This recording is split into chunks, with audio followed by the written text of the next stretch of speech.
Please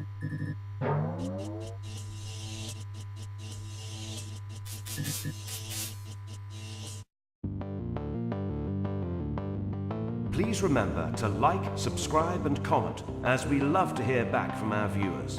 Also, if you enjoy our videos, please consider becoming a patron of our show through Patreon and or GoFundMe. Links are listed below the video in the description.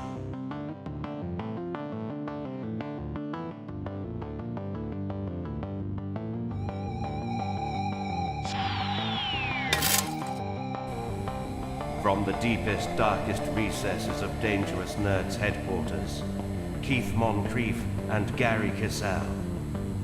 Hey guys, another episode of Pop Culture Minefield with Keith. And Gerry. And we're here to talk about some nerdy nerd stuff. You love it. Alright, first of all, big news this week. Exciting news. I love eggs. No, Godzilla versus King Kong wraps. Yeah. I'm telling you, all of you guys out there are going to love this. Now, as of right now, Godzilla, King of Monsters, every trailer just looks good. Every trailer just looks good. I'm telling you, every single trailer looks good. It's like, I mean, my God, they had me the first trailer. And then they did the Over the Rainbow one. And it just absolutely wore me down to where it's like, I can hardly wait till this movie comes out. And we keep getting these little snippets, these little TV spots, and each one is so awesome. Like, they focused on each one of the monsters. Yeah. And I loved it, man. This is childhood all over again. And so with that, we got Godzilla coming up right now, and we got Godzilla versus King Kong next year. And they've wrapped shooting. From this point forward, it's all going to be doing special effects and editing. Music and editing. Music's usually like the last thing. People don't know this. Yeah. A lot of films are scored in the last handful of weeks before it's released. Yeah. Sometimes they're scoring and still editing up to the week of the release.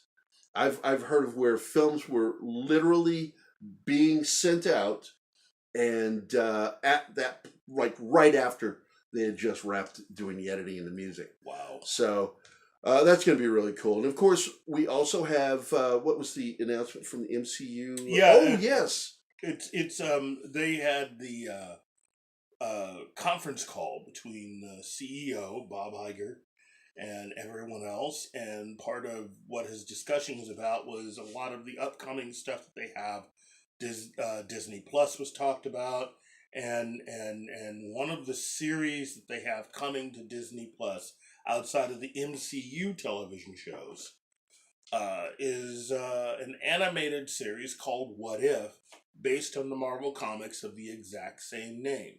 Now, what was revealed is that I think the first episode of the What If series, which is just basically Marvel's version of alternate universes and alternate stories. Right. It's like DC's Elseworlds. Yes. Basically, this is going to be an animated series, and the first one that they're doing is, what if Peggy Carter became Captain America and Steve Rogers became Iron Man?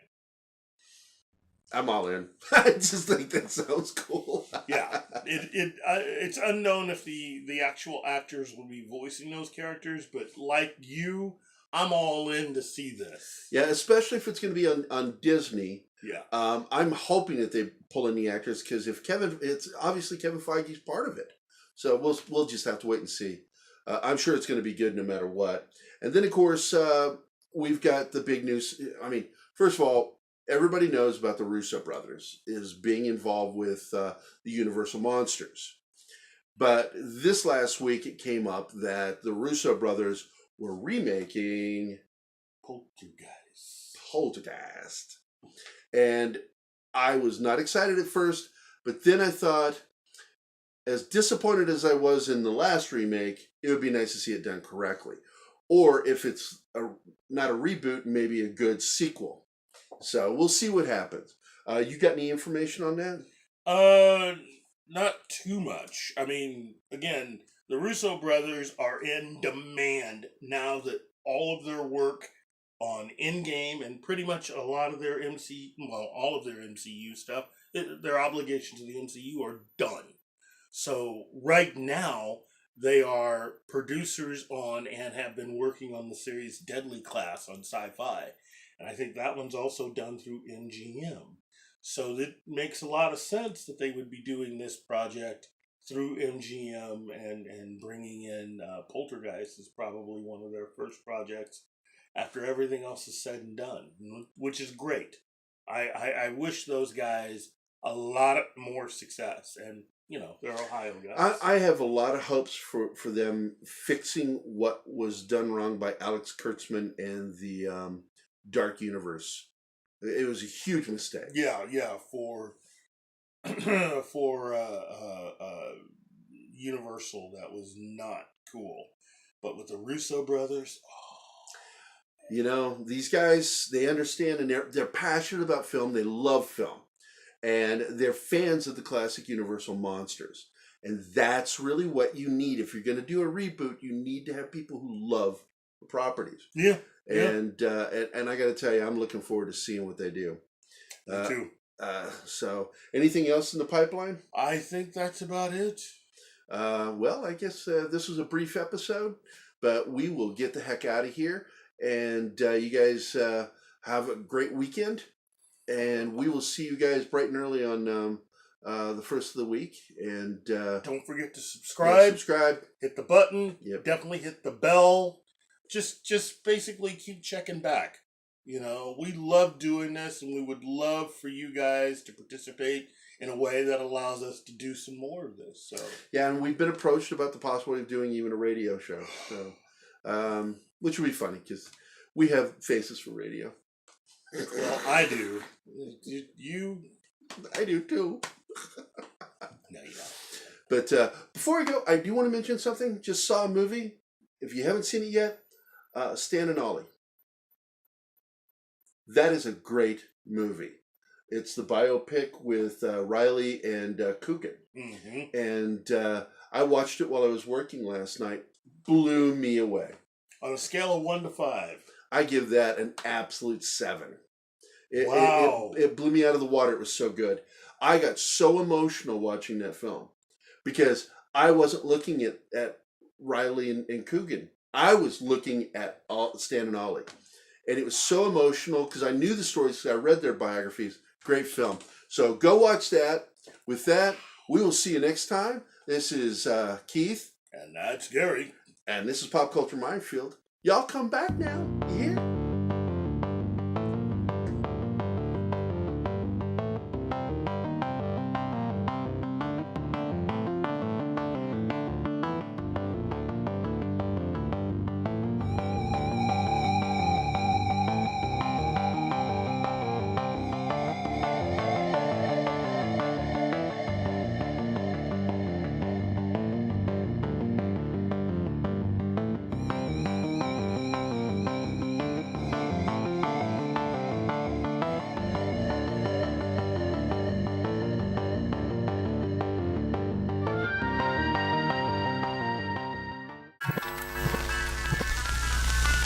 Y'all come back now. You hear?